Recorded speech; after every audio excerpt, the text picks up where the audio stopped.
Night ಡಿನ್ನರ್ಗೆ ತುಂಬಾ ಈಸಿಯಾಗಿರುವ recipe. ಮೊದಲಿಗೆ ಇಲ್ಲಿ ನಾನು ಸ್ಟವ್ ಆನ್ ಮಾಡಿಕೊಂಡು ಒಂದು ಕುಕ್ಕರ್ ಇಟ್ಕೊಂಡಿದ್ದೀನಿ. ಅದಕ್ಕೆ 4 ಟೇಬಲ್ ಸ್ಪೂನಷ್ಟು ಆಯಿಲ್ ಹಾಕಿ ಸಾಸಿವೆ, ಜೀರಿಗೆ ಮತ್ತು ಕರಿಬೇವು ಉದ್ದುದ್ದಾಗಿ ಹಚ್ಕೊಂಡು ಇಟ್ಕೊಂಡಿರೋ ಈರುಳ್ಳಿ ಕೂಡ ಹಾಕಿಬಿಟ್ಟು ಈಗ ಎಲ್ಲವನ್ನು ನೀಟಾಗಿ ಫ್ರೈ ಮಾಡ್ತಾ ಇದ್ದೀನಿ. ಸ್ವಲ್ಪ ಗೋಲ್ಡನ್ ಕಲರ್ ಬರೋವರೆಗೂ ನಾವು ಈರುಳ್ಳಿನ ಫ್ರೈ ಮಾಡ್ಕೋಬೇಕಾಗಿರುತ್ತೆ. ನಂತರ ಇಲ್ಲಿ ನೆನೆಸಿಟ್ಕೊಂಡಿರೋ ಕಡಲೆಬೇಳೆನ ಹಾಕ್ತಾ ಇದ್ದೀನಿ. 1 ಟೇಬಲ್ ಸ್ಪೂನಷ್ಟು ಕಡಲೆಬೇಳೆನ ನೆನೆಸಿಟ್ಕೊಂಡು ಅದನ್ನು ಕೂಡ ಹಾಕ್ಕೊಂಡು ನೀಟಾಗಿ ಫ್ರೈ ಮಾಡ್ಕೊಂಡಿದ್ದ ನಂತರ ನೆಕ್ಸ್ಟ್ ಇದಕ್ಕೆ ನಾರ್ಮಲ್ ಸೈಜಲ್ಲಿ ಕಟ್ ಮಾಡ್ಕೊಂಡು ಇಟ್ಕೊಂಡಿರೋ ಕ್ಯಾರೆಟ್ನ ಕೂಡ ಹಾಕ್ತಾ ಇದ್ದೀನಿ. ನೆಕ್ಸ್ಟ್ ಆಲೂಗಡ್ಡೆನ ಕೂಡ ಇದೇ ಥರ ಕಟ್ ಮಾಡ್ಕೊಂಡು ಇಟ್ಕೊಂಡಿದ್ದೆ, ಅದನ್ನು ಕೂಡ ಹಾಕಿಬಿಟ್ಟು ಎಲ್ಲವನ್ನೂ ನೀಟಾಗಿ ಫ್ರೈ ಮಾಡ್ಕೋಬೇಕು. ಅಂದರೆ ಆಲೂಗಡ್ಡೆ ಮತ್ತು ಕ್ಯಾರೆಟ್ ಎರಡು ನೀಟಾಗಿ ಫ್ರೈ ಆಗೋವರೆಗೂ, ಸ್ವಲ್ಪ ಸಾಫ್ಟ್ ಆಗೋವರೆಗೂ, ಸ್ವಲ್ಪ ಎಣ್ಣೆ ಬಿಟ್ಕೊಳ್ಳುತ್ತೆ ನೋಡಿ, ಆವಾಗವರೆಗೂ ಚೆನ್ನಾಗಿ ಫ್ರೈ ಮಾಡ್ಕೋಬೇಕು. ಮಾಡ್ಕೊಂಡಿದ್ದ ನಂತರ ಈಗ ರುಚಿಗೆ ತಕ್ಕಷ್ಟು ಉಪ್ಪು ಮತ್ತು ಚಿಟಿಕೆಯಷ್ಟು ಅರಿಶಿನ ಪುಡಿ ಕೂಡ ಹಾಕಿ ನೀಟಾಗಿ ಮಿಕ್ಸ್ ಮಾಡ್ಕೋತಾ ಇದ್ದೀನಿ.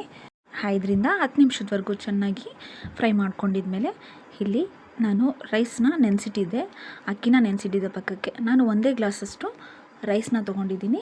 ಇಲ್ಲಿ 2 ಗ್ಲಾಸಷ್ಟು ನಾನು ನೀರು ಹಾಕ್ತಾಯಿದ್ದೀನಿ. ಅಂದರೆ ಮನೆಯಲ್ಲಿ ನಾವು ಯಾವ ಗ್ಲಾಸಿಂದ ನಾವು ಅಳತೆ ಮಾಡ್ಕೊಂಡು ಇಟ್ಕೊಂಡಿರ್ತೀವಲ್ಲ ರೈಸ್ಗೆ, ಆ ರೈಸಿಂದ 2 ಗ್ಲಾಸಷ್ಟು ನೀರು ಹಾಕ್ತಾಯಿದ್ದೀನಿ. ನೀರು ಹಾಕಿದ ನಂತರ ಇಲ್ಲಿ ನಾನು ರೈಸ್ ನೆನೆಸಿಟ್ಕೊಂಡಿದ್ದೆನಲ್ಲ ಅದನ್ನು ಕೂಡ ಹಾಕಿಬಿಟ್ಟು ಈಗ ಒಂದ್ಸರಿ ಈ ಥರ ಮಿಕ್ಸ್ ಮಾಡ್ಕೋತಾ ಇದ್ದೀನಿ. ಚೆನ್ನಾಗಿ ಮಿಕ್ಸ್ ಮಾಡ್ಕೊಂಬಿಟ್ಟು ಈಗ ಮೇಲೆ ಕುಕ್ಕರ್ ಲಿಡ್ನ ಮುಚ್ಚಿಬಿಟ್ಟು ವಿಸಿಲ್ ಹಾಕಕ್ಕಂತ ಬಿಡ್ತಾಯಿದ್ದೀನಿ. ತುಂಬಾ ರುಚಿಕರವಾದ ಈ ರೈಸ್ ರಾತ್ರಿಗೆ ತುಂಬ ಈಸಿಯಾಗಿರುತ್ತೆ. ನೀವು ಕೂಡ ಒಂದ್ಸರಿ ಟ್ರೈ ಮಾಡಿ ನೋಡಿ. Thank you.